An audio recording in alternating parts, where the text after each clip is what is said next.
father of Zen Buddhism in China. Studies in the Lankavatara Sutra, one of the most important texts of Mahayana Buddhism, in which almost all its principal tenets are presented, including the teaching of Zen. Daisetsu Taitaro Suzuki. Bodhidharma, father of Zen Buddhism in China. Studies in the Lankavatara Sutra, one of the most important texts of Mahayana Buddhism, in which almost all its principal tenets are presented, including the teaching of Zen. Daisetsu Taitaro Suzuki. Preface. While preparing a second series of essays in Zen Buddhism, the author thought it desirable for the reader to know something more about the Lankavatara than had been sketched out in the first series. To do this, he had to study the sutra more thoroughly. And as he was doing so, his interest in it grew stronger and wider. Then, he came to the conclusion that his study of the Lankavatara might be published independently and even prior to the second series of Zen essays. The result is this book now before the reader. The Lankavatara is a Mahayana text difficult in more than one way to understand perfectly as to its meaning and also in its proper historical setting. But its importance as giving most of the fundamental tenets of Mahayana Buddhism has urged the author to publish whatever results he has gained so far in his study. They are no doubt short of being quite satisfactory from a strictly scholarly point of view. But the author's earnest wish is to open the way, if he could so hope, for further study and more thoroughgoing investigation of the text. Mahayana Buddhism is just beginning to be known in the West. As to the appreciation of its full significance, we have to wait patiently for some years yet to come. The first two parts of these 8 Tudis were already published in the Eastern Buddhist, but in the present work they have been revised finally and inaccuracies corrected as far as available. The third part is entirely new. As the studies were not planned out as a whole from the beginning but have grown progressively in the author's mind, some repetitions have become inevitable. The second part, dealing with the Lankavatara containing the philosophy of Zen Buddhism, was written first, as it was being revised after its publication in the Eastern Buddhist, Volume IV, Nos. 3-4, for 1928, the thought suggested itself that the sutra must be studied also textually since there are still 3 Chinese and 1 Tibet translations. The result was the first part of the present work, which appeared as an independent article in the Eastern Buddhist, Volume V. The Lankavatara does not belong exclusively to the Zen school of Buddhism, it is also the common property of the Mahayana. When it is studied apart from Zen, some of the important conceptions developed in the sutra, which do not necessarily belong to the philosophy of Zen, are to be expounded, however briefly. Hence the third part of the present studies, entitled, Some of the Important Theories Expounded in the Lankavatara. Single quote. The author has prepared for the benefit principally of his Japanese and Chinese readers a glossary of the Sanskrit technical terms found in the book. This he hopes to be of use in their perusal of Sanskrit Buddhist literature and at the same time illustrative of the methods of the Indian Chinese translators. It is the pleasant duty on the part of the author to acknowledge all the help given him in various ways by the following friends. Mr. Dwight Goddard, of Vermont, U.S.A., who typed the whole manuscript while he was staying in Japan last winter. Professor Hokei Idzumi, who gave valuable information whenever the author met with grammatical difficulties in reading the Sanskrit text. Mr. Bunkyo Saku Rabe, who collected facts concerning the Tibetan translations of the Lankavatara. Professor Shizusato Sugihira and M.R. Kensei Yokogawa, who read the proofs for typographical errors. The author further wishes most sincerely to thank Mrs. L. Adams Beck for her critical reading of the proof sheets and for many valuable suggestions. He appreciates the genuine interest she has taken in his attempt to introduce to the West the Mahayana way of viewing and life and the world. The work of proofreading has also fallen to his wife, who is always ready to help the author in his literary undertakings, and for which he remains ever thankful. Finally, the author mentions with gratitude the substantial help and encouragement ungrudgingly rendered by his friend, Mr. Yakichi Ataka, of Osaka, without whom this work would probably never have seen the light so soon and in such favorable conditions. Whatever merit there is, according to Mahayana teaching, in the production of such a work as this, may be transferred over to the further growth of his spiritual welfare and also to that of all the author's other friends and fellow beings. Daisetsu Teitaro Suzuki. Kyoto, September 1922. An Introduction to the Study of the Lankavatara Sutra. 1. The Chinese and the Tibetan translations. The Lankavatara Sutra is one of the 9 principal Mahayana texts in Nepalese Buddhism. In China and Japan it also occupies an important position in the philosophy of Mahayana Buddhism as containing the doctrines of mind only, Tathagatagarbha, and Alayavijnana, and again in the literature of Zen Buddhism. The study of the sutra, however, owing to various reasons has not been very popular. The publication of the Sanskrit text in 1923 by the late Drive Bunyu Nanjo has evidently revived the general interest in it, though to a limited extent. Which, liberally translated, means, a Mahayana sutra called Lankavatara containing the noble orthodox teaching of Buddhism.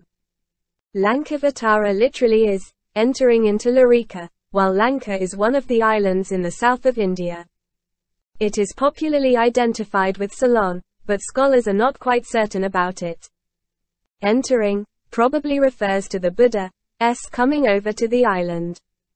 The sutra is supposed to have been delivered by the Buddha while staying there. The dialogue takes place between him and Mahamati, who is the chief one of the bodhisattvas assembled there. It is unusual for a Buddhist sutra to be delivered in such an out-of-the-way place as Larika, a solitary island in the middle of the ocean. Compared, however, with the Avatamsaka, which was given partly in mythical heavens, the Lanka has a more earthy foundation even when Lieutenant is regarded as preached for the benefit of Ravana, overlord of the Rakshasas. Altogether 4 Chinese translations of the Lankavatara Sutra were made between about A.D. 420 and 704, of which we have at present 3 still in existence. The first, in 4 fasciculi, was by Dharmaraksha, whose title was, Master of the Law, Teacher of the Tripitaka, of Central India. This was done from the same text which was later used by Gunabhadra, Bodharuchi, and Sikshānanda. But this statement is not quite exact. The same text, here, undoubtedly allows of a wide latitude of interpretation, as we shall know below when a comparative study of the different translations is made. He came to China in 412 and settled in Kutzang, the capital of the northern Liang. He spent 8 years in translating the Mahaparinirvana Sutra in 40 or 36 fasciculi, which he revised 3 times. Though it is not exactly known when the Lankavatara was translated by him, it is likely that the work was taken up after the Parinirvana Sutra, that is, between 412 to 433. He was assassinated in 433 when he was 49 years old. Roughly speaking, the first Chinese translation of the Lankavatara was produced about 1500 years ago. Unfortunately, this is lost. The title was simply, the Lanka Sutra. The second translation, also in 4 fasciculi, which appeared in 443, bears the title, the Lankavatara Treasure Sutra, and the translator is Gunabhadra, the law teacher of the Tripitaka, of Central India. He came to China by sea in -435. On his way the wind ceased, the ship could not sail on, the supply of fresh water was exhausted, and the sailors did not know what to do. The situation, however, was improved by the mystic rites performed by Gunabhadra. For the wind began to blow more favorably and the pouring rain saved them from dying of thirst. Among his translations we may mention the Srimala, Angulimala, Samyuktagama, etc. He died in 468 at the age of 75. The Lankavatara Sutra, which is recorded as having been handed by Bodhidharma to his disciple Huike, was probably this Gunabhadra translation in 4 fasciculi. It is strange that the first translation was lost so early as 700 when the 4th translation was issued. At the time of Tao Xuan's Catalogue of Buddhist Literature in Great Tianj, which was completed in 664, mention is made of the first one. Lane Fas. VIII of this catalogue under the heading, those sutras which have been translated under the former dynasties and at present are kept among the Tripitaka collection. He refers to the Lankavatara Sutra in 10 fasciculi, kept in one case, which is evidently that by Bodhiruchi. And a little further down there is another entry. The Lankavatara in 4 fasciculi, 2 sutras in one case. This must be the case for the first and the second translations, as they were both compiled in 4 fasciculi. Lane the Kai Yuan catalogue, however, which was finished in 730, Dharmaraksha's Lankavatara is mentioned as lost. The loss must have taken place even earlier. As I stated before, for Fatsing, who had much to do with the 4th or Tiang translation, makes no reference whatever to the first. This was only 40 years after the compilation of Tao Xuan's catalogue. It is quite unfortunate that we now have no means of seeing how far the agreements go between the first and the second translations, as they are both in 4 fasciculi, and it is likely that they were made from the San original.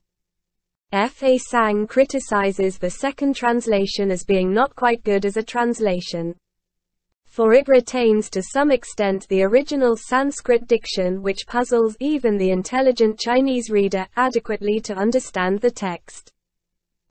The third one in 10 fasciculi is by Bodhiruchi, the law teacher of the Tripitaka, of northern India. It was finished in 513, about 100 years after the Sung translation.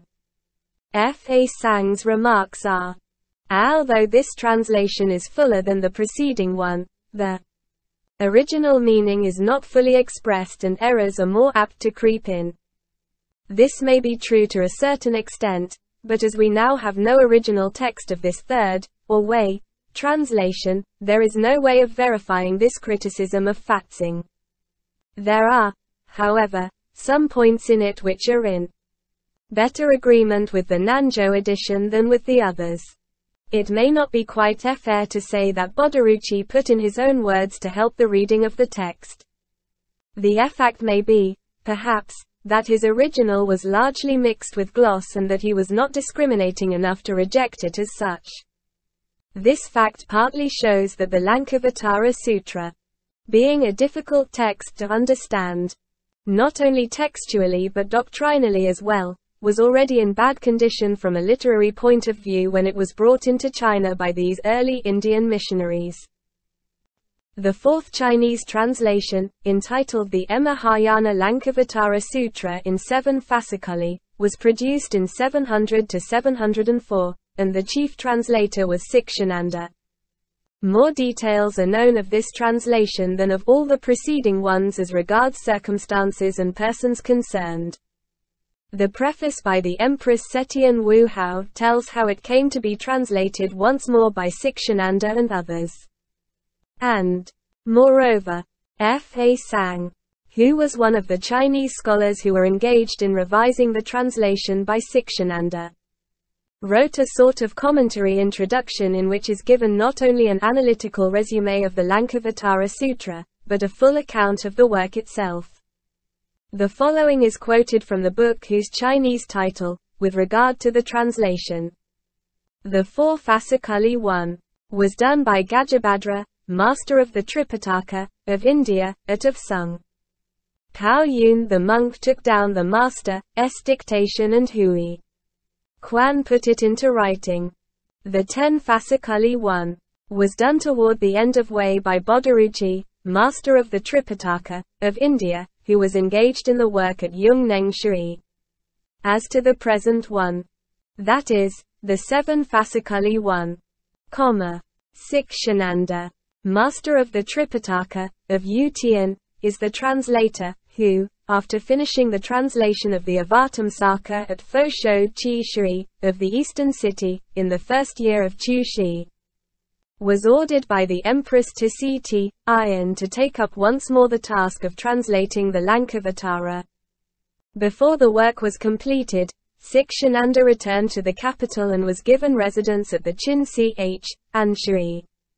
The translation was roughly finished here, but before he had time to revise it he was allowed to return to his native land, by imperial order. In the second year of Chang'an, Miti, Oshan, a master of the Tripitaka, came from Tu Huolo, who, before coming to China, had spent 25 years in India, thoroughly mastering the Tripitaka, and he was especially learned in the Lankavatara. By imperial order he was requested to revise Sikshananda's translation, aided by such monk translators as Fu Li, Fa Sang, etc. Fu Li was engaged in giving a final touch to the revised Chinese version, and an imperial preface to the sutra was written, in which its merits were extolled. As to the 4 fasciculi translation, the rendering is not perfect, the wording is after the Western, which makes even men of superior intelligence confused, not knowing how to read it, while the ignorant and unlearned are apt to give wrong interpretations. The 10 fasciculi 1 is somewhat fuller in paragraphs and chapters than the preceding one, but the sacred sense is not adequately expressed. When words are added and sentences are mixed in, the meaning grows murky, frequently causing errors, and the result is that the truth, bright and clear, becomes obstructed in its course on account of the local dialect. 1. The Empress, regretting this inadequacy, ordered another translation to be made. The present one was made by comparing in detail 5 Sanskrit copies, and after examining the 2 Chinese translations. What was in accordance with the true sense was adopted, while what was not properly done was corrected. Many years of labor have thus ended in producing this splendid work, in which it is expected that the original sense is accurately represented, and scholars may thus be saved from committing further errors.